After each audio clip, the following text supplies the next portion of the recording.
You know, for 2,000 years, the Sermon on the Mount has stood as one of the most profound and, frankly, most challenging ethical teachings in human history.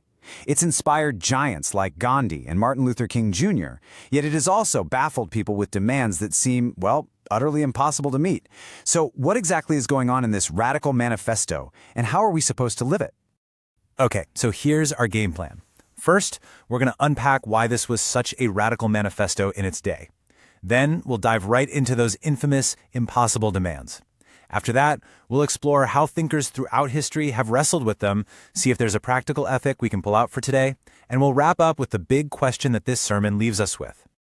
All right, first things first, you have to understand, this sermon wasn't about just adding a few more rules to an already long list.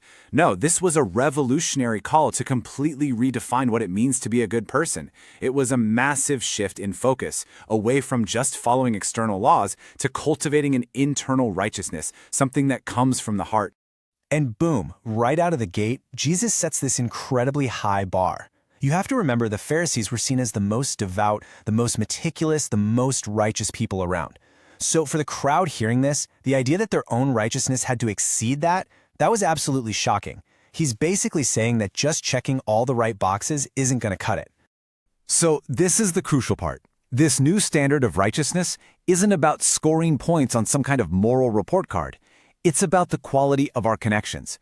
It's about maintaining right relationships, with God, sure, but also with every single person around you. Are those relationships healthy? Are they whole? Are they just? That's the real test. So let's get into the weeds a bit, because this is where things get really, really challenging. This is where Jesus takes these well-known laws and just cranks the difficulty up to 11, pushing past the external action and drilling down into the internal intention. Okay, so get this. The old rule, you shall not murder. Pretty straightforward, right? Most of us feel pretty confident we haven't broken that one. But then Jesus says, oh, but I tell you, if you're even angry with your brother, you're in trouble. He traces the physical act of murder all the way back to its root, that seed of unresolved anger, and says that's where the real problem begins. And he does the exact same thing again right here. He takes the rule against the physical act of adultery and completely internalizes it. Now it's about lustful intent. By this standard, the line between innocence and guilt becomes razor thin. It makes the command feel impossibly high. How can anyone live up to that? And this is the central puzzle that has echoed through the centuries.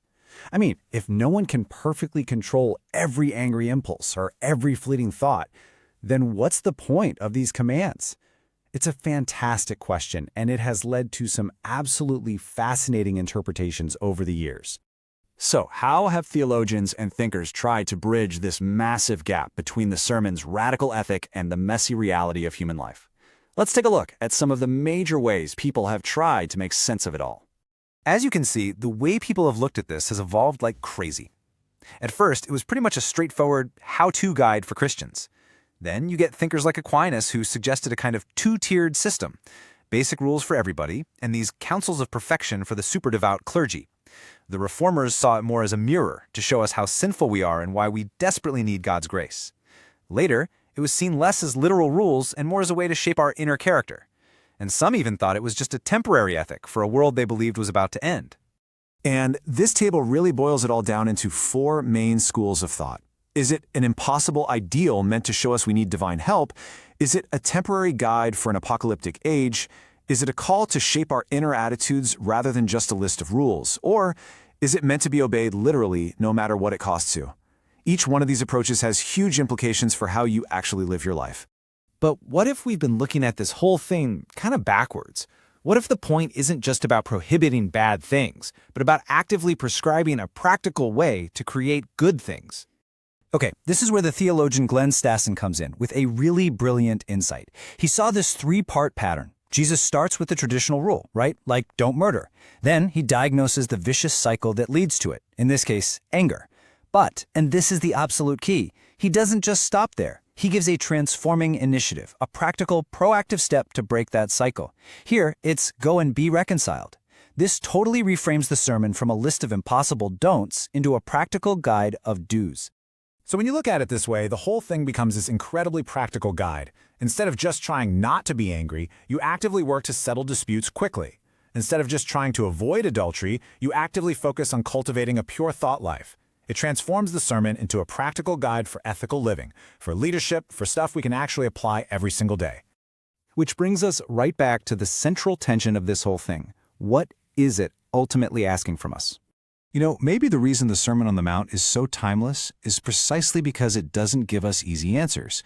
It's not a simple rule book you can just memorize. It's a relentless, powerful challenge that forces every single generation to look deeper, beyond our actions to our motives, beyond rules to our relationships, and beyond the letter of the law to the spirit of love. And that leaves us right here with this final question to chew on. Is this whole sermon a mirror, meant to show us our flaws and just how much we need grace? Or is it a roadmap, inviting us on a journey toward a transformed character and a reconciled world? The truth? Well, it probably lies somewhere in the wrestling. And it's that wrestling that continues to shape ethics, faith, and our very definition of what it means to live a good life.